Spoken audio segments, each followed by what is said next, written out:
Well, it's the 10th of January and what a lovely day it is. Absolutely stunning. And I've just had 2 half days on the allotment this week and I've got most of my winter jobs done.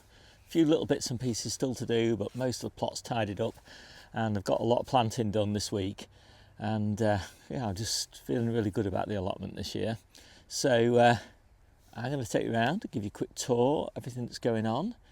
Loads of beds, everything's planted up, lots of new things going to happen this year, and I'll save the polytunnel to the end because that's looking especially good at the moment, but things can always change in gardening, so let's get on.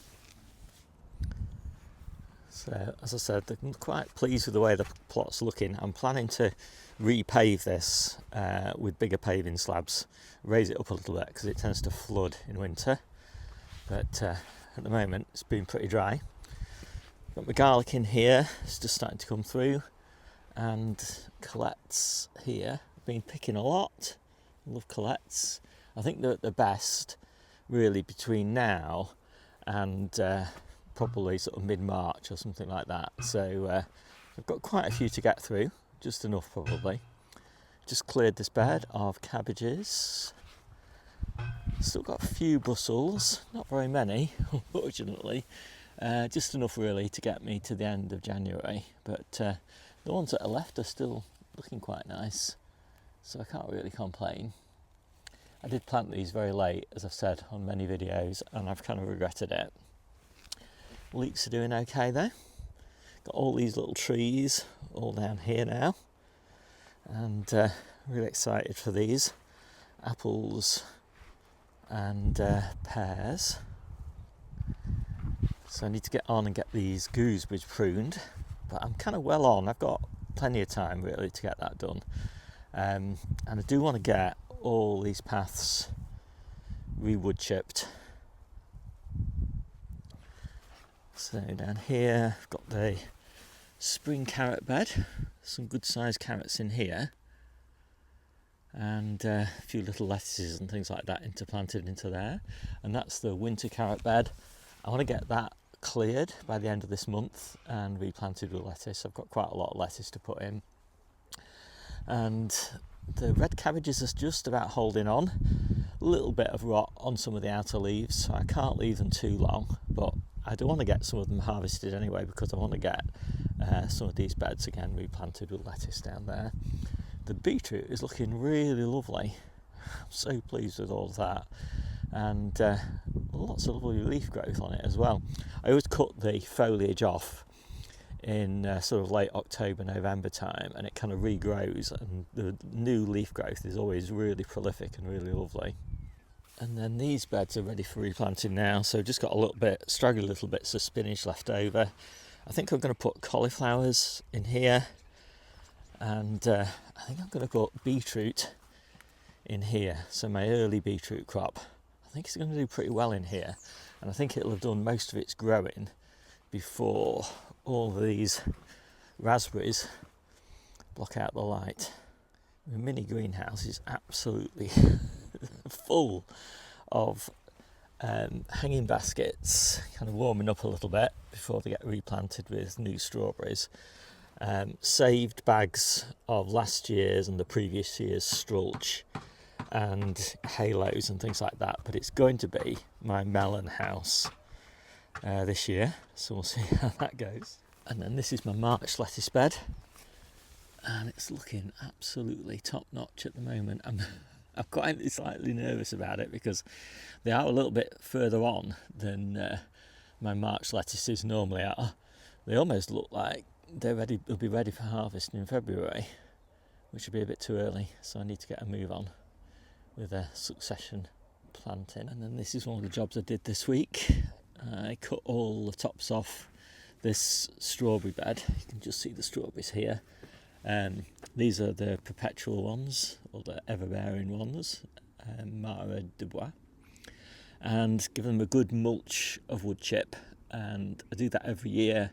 They soon push through it, and obviously it suppresses the weeds, feeds the bed, and I didn't seem to get any issues with slugs and snails and things like that.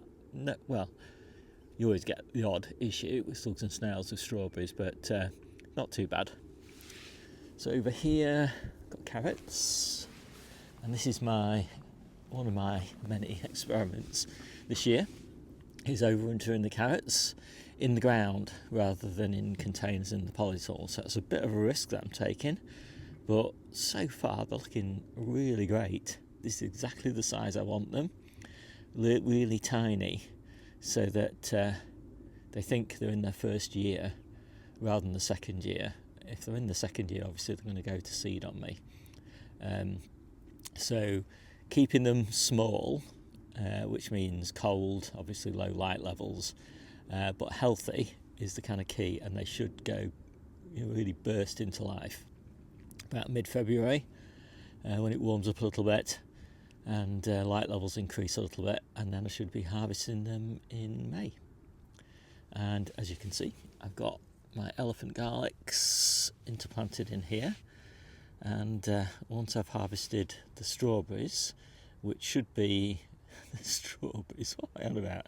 Once I've harvested the carrots, which should be sort of June, something like that, then I'll just leave the elephant garlic to grow on for a month and then pick it. So here's another really lovely bed. So this one is spinach. This is my, I don't know, I can't keep track of all my spinach beds, but anyway, we've just started harvesting it as baby leaf. Not picking very much at this time of year because obviously we don't want to take a risk. Most of the growth is going to start in probably about the second week in February, something like that, and then it'll go crazy in March, and probably we'll take it out in April. And then I've got some red stem patchouli down there. It's looking really lovely as well. So this is another one of my experiments, and again, it's gone pretty well this year. That doesn't mean it'll always go well, because there's so many variables in gardening, but we've got perpetual spinach there, we've got bull's blood beetroot leaves there, and all these are for salad mixes, and then we've got some other just, I don't know, Batello or something like that, beetroot leaves there, and golden beetroot leaves there. And so we've been picking those for the salad mixes, and I'm just kind of resting them a little bit now. But again, by February, these should be growing again really nicely. And I'm hoping I'm going to get a nice harvest all the way through until maybe the end of March, something like that. This is the main Asian green bed that we're harvesting at the moment. So red stem patchouli there and tatsoi down there. And this is looking really nice, and I'm harvesting a lot of this at the moment. But this bed is quite old. I think this is a September sowing, October planting, and so it will go to seed on me at some point in February probably, and then it'll all get replanted. I'm not 100% sure what I'm putting in here. I've got loads of options. And this is the oldest spinach bed that I'm keeping. So I've got some older ones, but they're being cleared out and replanted. I've just shown you those. So yeah, it doesn't look like the oldest one because it's been harvested so many times for baby leaf. But again, come February, this will burst into life again. And by March, it will be in spinach abundance. And then again, I'll be clearing this probably by the end of March and getting it replanted. Some lamb's lettuce and salad onions in here. And again, kind of similar story. This will all be gone and replanted by the end of February. Need to finish pruning that pear tree there. Just sowing the peas that are going to get planted along here, and then I'll wrap them with polythene. So just wrap the polythene around these wooden poles, and the peas love it in there. And on this side I've got broad beans, and I've just planted a few extra ones to fill in the gaps because not all of them germinated, or if they did all germinate, some of them got eaten. And on the other side of my table I've got some salad onions in there. That's actually my asparagus bed, but I always plant some sort of onions in my asparagus bed. I think on a previous video I might have said these were tough ball, but they're not, they're a salad onion. And I've just got two stations here and here that were dug up by birds or foxes or something So I've got some new ones to go in to fill those gaps.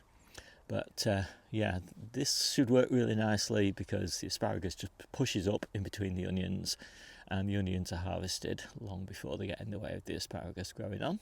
So this is my main elephant garlic bed. I always put the elephant garlic in this bed, and have done ever since I've been growing here. And it just looks so wild. I love it. And I've got an apple tree, a cherry tree and a pear tree down there, and some blueberries here. And then these 3 beds have all just been replanted to brassicas for spring, so predominantly for a May harvest, but some of them might be ready by late April.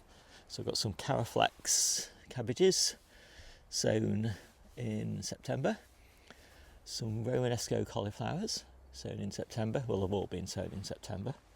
And that bed was the autumn lettuce bed, and it kind of clung on well into December, the beginning of December, and then it all pretty much finished. So it's nice to get that redone.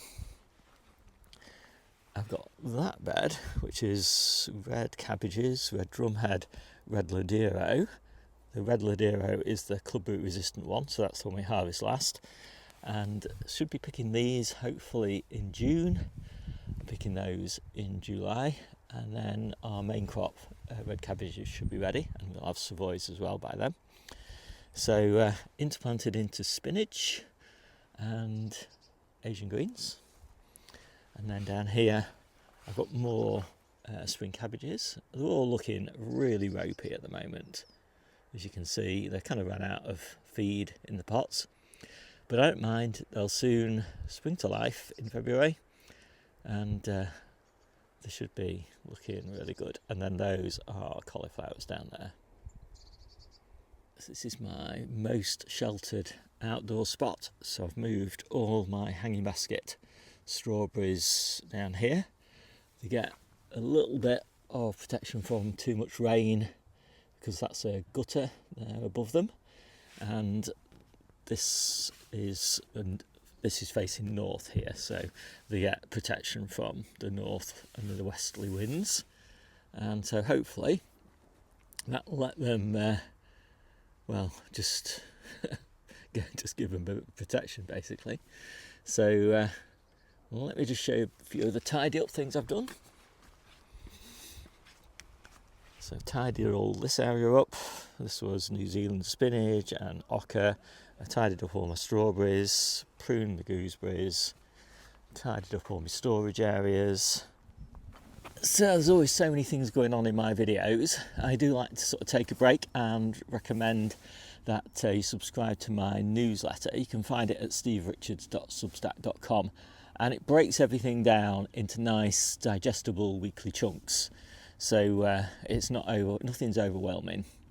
And so you'll see what I'm sowing, what I'm pricking out, what I'm planting, what I'm harvesting, and all the problems that I'm dealing with, pests and diseases and things like that, and how I'm dealing with them, as well as some nice harvest photos and just general chit chat about gardening. So if you want to have a look at that, it's free to subscribe, and there's a link in the description below. Let's get back to the tour, and let's look at the polytunnel. So I've got the doors closed because I've been sitting in here and I wanted to warm it up a little bit, but I normally have the doors open so that I'm getting plenty of ventilation in here. So I'll just show you some of the problems. So this is my Grenoble red bed, and you can see I've had quite a few losses from this bed already, and I've got more to come. You can see this one's probably not doing too well. I'm not that worried about it because I've got loads more lettuce on the way, and I do need to get this bed replanted anyway by March, so it's not a big concern for me. But these are looking okay at this end, and all of these Roxy are also looking really good. I've just had one loss from those. And then I've got a few spare lettuces up there, and these all need to be harvested by the end of January. And got a bit of parsley there, but it's had a little bit of mildew on it, So that's a bit of a blow, but it should all grow through that and come back nicely in spring before it goes to seed. I've got my ochre containers in here, so they're just slightly protected from the weather, but I'll get all those harvested before the end of the month. I've moved my, what are these? My third succession anyway, of strawberries into here to protect them a little bit from the worst of the weather. They're not protected really from a frost in here because it freezes pretty regularly in here, but just drying out a little bit, warming up a little bit in the day, and they should spring to life pretty soon. So all those strawberries there are for a May harvest. The greenhouse ones are for an April harvest. And what else have we got in here? So yeah, these are Claytonia. I've got 2 beds of these, absolutely fabulous. Really loving those in the salad mixes. These are all Brighton lettuces interplanted with salad onions, and all of these need to be harvested by the end of February. Mostly they're looking okay, so I'm quite pleased with them. I think the Brighton, which are these, are looking nicer than these, which I think are Wintered Entity or Valdor, but I probably won't grow those again. There's the odd ones that I'm losing, like that one, for example. It's just gone stem rot. You can see the stems rotted away there, and I think that'll go soon. I'll take it out, I think, almost certainly. The stem's kind of rotting away, so can't keep these forever, but not too bad. And another bed there of Claytonia, no stem rot there. So the only other thing just to show you is got a few more of these beetroot leaves. I've just moved them outside at the moment because they do risk getting a little bit of mildew in the polytunnel, so keep them outside until light levels get increased a bit in sort of middle of February, and then move them back inside, get a little bit of harvest off them before they go to seed. And the last bit of tidying up that I've got to do is this little fruit bed here. We've got a cherry tree, a pear tree, a plum tree, and 2 apple trees, and perennial kale. Just starting to get a few of the flowers starting to push through down here, but yeah, just get it all pruned off and tidied up over the next few weeks. So I hope you like this quick video. My name's Steve, this is the Outgrow channel, and I'll see you soon.